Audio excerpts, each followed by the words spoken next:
I'm Steve Harvey, the Executive Director of the Transcendental Politics Foundation, and I'm going to talk for a few minutes today about our role in history. When we look over the broad sweep of human history, what we see is an amazingly complex story.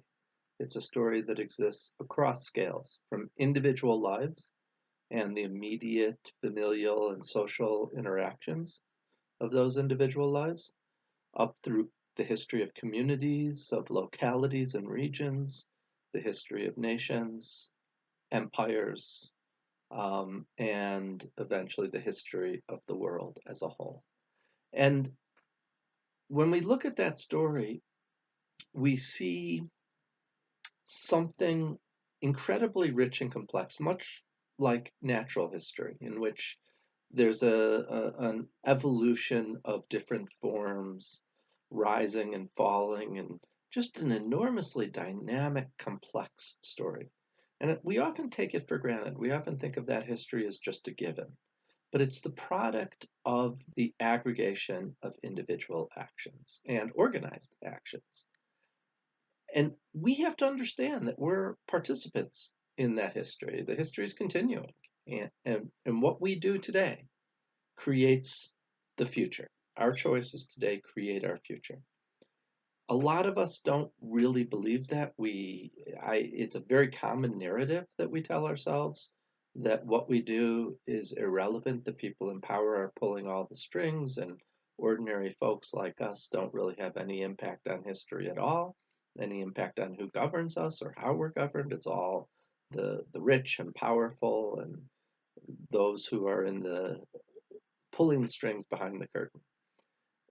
But that's not the reality of human existence. The reality of human existence is while there are relatively few people who are the cresting waves atop the sea of our existence, all of us comprise that sea. And without us, those cresting waves don't exist. We all have skin in the game. We are all participants. And it's the nature of complex dynamical systems, which human history is, for even tiny inputs in that system to sometimes have huge impacts. This is one of the cornerstones of chaos theory, of complexity theory. And it's often referred to as the butterfly effect, which is the notion that a butterfly flapping its wings over China today might be the causal link necessary to a hurricane existing in the Caribbean a month later. It's an exaggerated image, but the idea is that very, very, very tiny things can ripple through the system in very, very consequential ways. And that should inspire us because that is the insight that helps us to realize that we have real power over the future. Each of us are these humble selves, not pulling the strings of power, not engaging in entrepreneurialism, not on the cutting edge of innovation and science. Those of us who are just living our lives, the choices we make matter. And they especially matter when we organize with others. They especially matter when we engage in organized efforts to change the world. And we see that throughout history. Movements have turned into world religions, have turned into complete changes in how we understand the world, how we observe it and process information and develop theories, a concept that didn't always exist, but develop frameworks through which we understand all of this complex reality. And we have developed a very robust way of doing so. It might seem inevitable. Scientific methodology might seem inevitable, and maybe in some ways it was. But without human beings engaging in that, that inevitability couldn't have been realized. And our future too, in very much the same way that, in a sense, scientific methodology perhaps was almost inevitable because it was so obvious. And as humans are fumbling along through this endeavor of ours, we're eventually going to realize that we can do that. We can isolate variables and we can control for biases and we can create more robust ways of understanding our world. The rise of compassion as a value, the idea that we should care about one another, not something that has always existed in all times and places, not something that is always extended beyond one's immediate circle or immediate tribe, but it has become an ideal through world religions that have not always exercised it um, devoid of hypocrisy or consistently, but the idea was there, and into modern social movements, filtering its way into modern social movements, some of which are better than others, some of which were more beneficial than others. But we keep trying to get it right. We keep working on this. We keep stumbling forward into a wiser and more compassionate and more humane world. This seems to be our direction, even while brutality and oppression and irrationality and bigotry keep flooding back in as we continue that forward process. So it's a bit of a duality. Well, how then do we participate in a way which helps create a wiser and more humane future? This is the question we all should be asking ourselves. To the extent that we want to be responsible citizens of this country and citizens of the world, we should ask ourselves, how can we do our part without giving up our lives, without sacrificing our own comfort and happiness completely, unless you're motivated to do so. But if you want to live your life as you live it, enjoy the things you enjoy, um, continue in the way you're going now, doing the things that feel good to you and feel right to you, but you want to participate also in a responsible way. You know that others aren't as fortunate as you. You know that um, what our country does matters. We can do good and we can do evil, and we're powerful and influential, and we have some responsibility for what we do as a nation because it's our labors that provide the resources through which we do things around the world, some of which are beneficial and some of which are harmful. And we need to take responsibility for that. All of these things, we might want to take that seriously. We might want to say, okay, I'm not giving up my life. I'm just going to live, but I also want to know, how can I make a positive contribution in a joyful way, in a way that actually it isn't a sacrifice at all, but actually just contributes to, enhances the quality of my own life, makes it a fuller and happier life. And that would be the most reasonable question. How do I contribute to the welfare of the world in ways which also contribute to my own happiness and welfare? That's a pretty reasonable question to ask. And transcendental politics is really kind of the attempt at an ongoing answer to that question. We don't have the answer, but we do have a wealth of material that has been created by people over generations and centuries and millennia trying to come up with that answer. And we can continue that process. And we can make the continuing of that process a specific organized discipline. And we can make implementing that while we're developing it a specific organized movement. And so that's what transcendental politics is. Transcendental politics is, let's take the wealth of knowledge we have through economics and through political science and through philosophy and through moral philosophy and through the practice and negotiating and bargaining, and persuasion and conflict reduction, and forming cooperative organizations and treaties and alliances that help to reduce the brutality in the world and help to increase the collective welfare of human beings in the world. What if we take all of that? What if we distill it in a particular way to become a popular social movement, to become a civic academy that we can all participate in, and use that as an ongoing social movement? The same social movement in a larger form that was the civil rights movement, or that was the scientific revolution, or that was even the development of certain world religions that, for all of their ambiguous results throughout history, were formed to bring certain ideals to the fore, certain values to the fore, and did so, and planted seeds that germinated later in other forms as well. So there, things that some people rebuke as being completely negative actually contributed in many ways to our cultural evolution in positive ways as well. And we need to be willing take the good and leave the bad.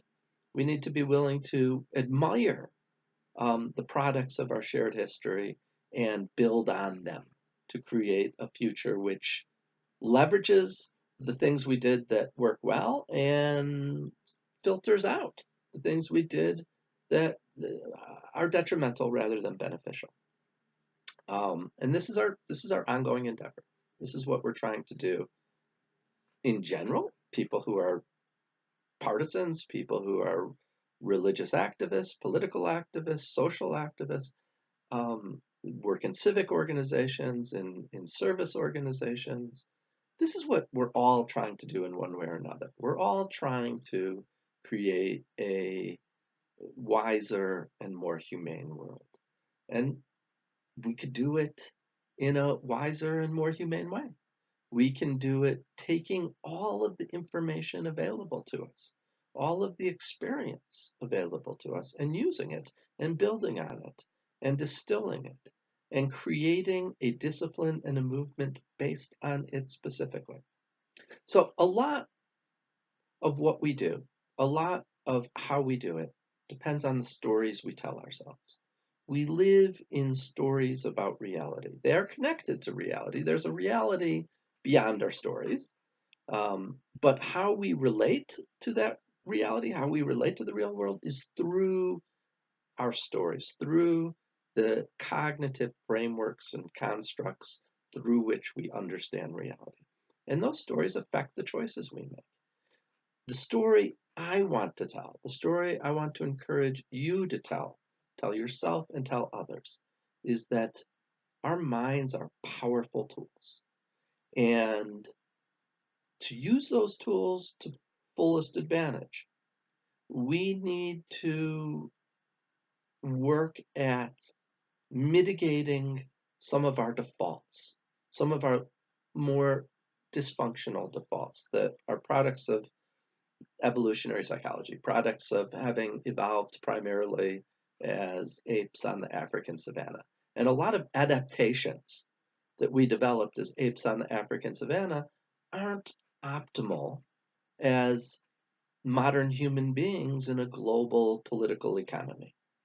So we really want to be aware of the ways in which some of our inherent psychological material isn't working to our advantage and to find workarounds. We can't erase that. We have to leverage it. We have to figure out, okay, be aware of these tendencies and how do we leverage them? How do we use them to find more optimal modalities? So some of the basic things that transcendental politics focuses on is mitigating our biases. There are certain natural psychological biases.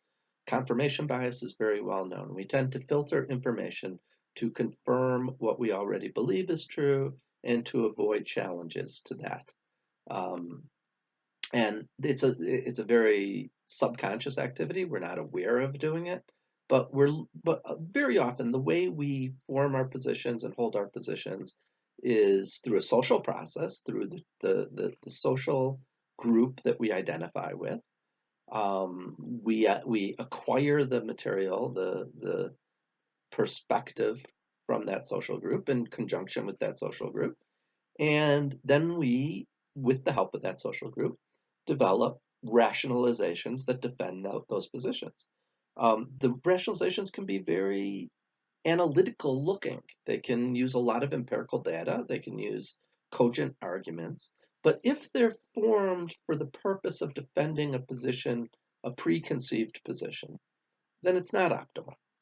We're not open to the exact same process on the opposing side, and we need to be.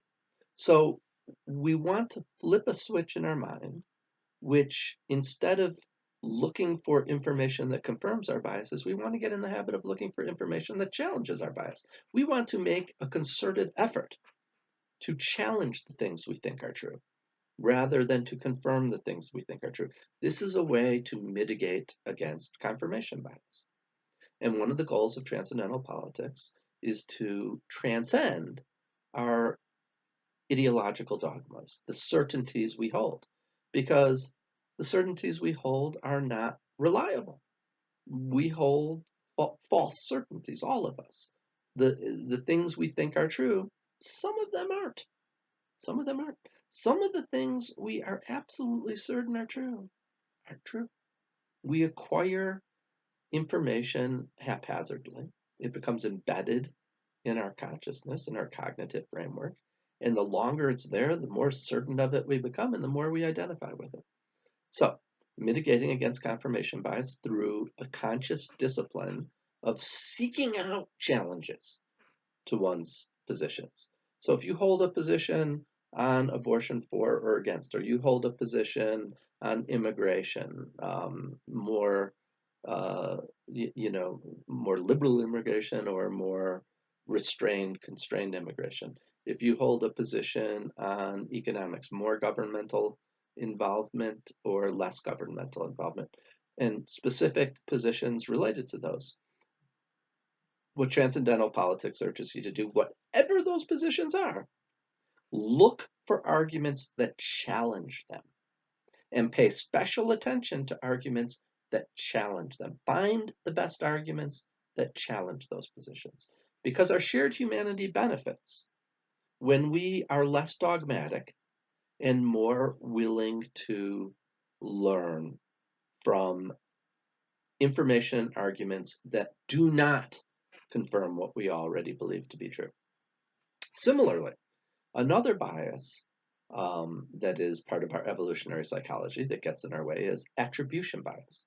And this is about in-group and out-group attributions. If you think of typical sports fans at a game, the referee makes a call to the advantage of your team, and the other team thinks it's a bad call. The supporters of the other team think it's a bad call. Sure, there are honest people on your side who say, yeah, that was a bad call. But the tendency is to be more inclined to like a referee's call that favors your team and disfavors the other team. You're going to have a bias that favors the call that favors your in-group. And you're going to have a bias that favors the call that disfavors your out-group. And this goes very deep. When the out-group does something hypocritical, we might be all up in arms about it, even though we and our own in-group members do a very similar hypocritical thing in very similar ways when the roles are reversed. And so it's a little bit of a farce. It's a little bit of a game. The out-group is all evil, the in-group is all good. And this is very counterproductive to our shared humanity. This tribalism really gets in the way. This antagonistic tribalism gets in the way. Certainly, group identities can be great. In fact, we want transcendental politics to be a group identity. We want people to identify with it. But it's a group identity that is not antagonistic to any other group identity other than predatory and parasitic group identities.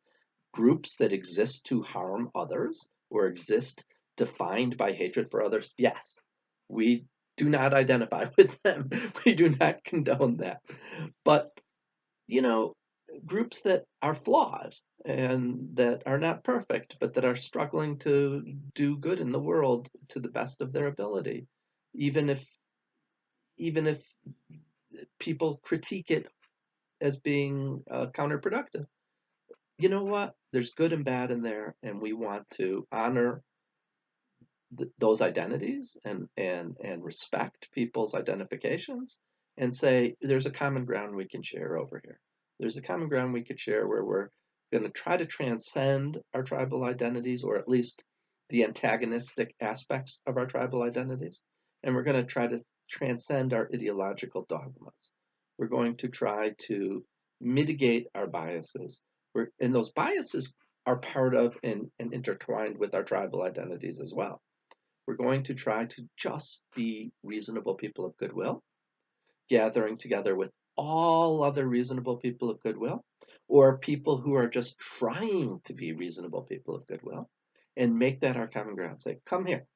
Let's gather here on this shared space where it doesn't matter whether you're Christian or Muslim or atheist or Buddhist or Wiccan or animist. It doesn't matter whether you're libertarian or socialist or Democrat or Republican.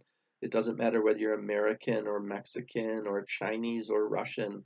It doesn't matter what other identities you have, as long as we gather together in this space with the shared agreement to strive to be reasonable people of goodwill in disciplined ways, using the accumulated knowledge and experience of human history and continuing to distill and focus that in ways which serve this cultural political mission of trying to transcend our ideological tribalism and dogmatism. And that's transcendental politics. So come visit us on Facebook, our group, our Facebook group, Transcendental Politics. Visit our website, transcendentalpolitics.org. Email me at steve@transcendentalpolitics.org. Become involved, check it out. I will continue to reach out to people in a variety of ways, and I have a wonderful board of directors. We have a nonprofit, the Transcendental Politics Foundation, and it's a very simple idea, but we do write our future together. We are the authors of our future, and it makes sense for us to take that seriously and make it a part of our lives in a conscious and conscientious way. And that's what transcendental politics really is. It's not anything other than that. We don't have we don't have any certainties of our own. Um, we're it's a place where we explore this and try to figure it out and invite others to try to figure it out as well. So join that process. It's kind of exciting. It's like a civic academy that we can all be a part of together, and one which we then use to affect the world in which we live. So I look forward to talking with you all in the near future, and have a wonderful day.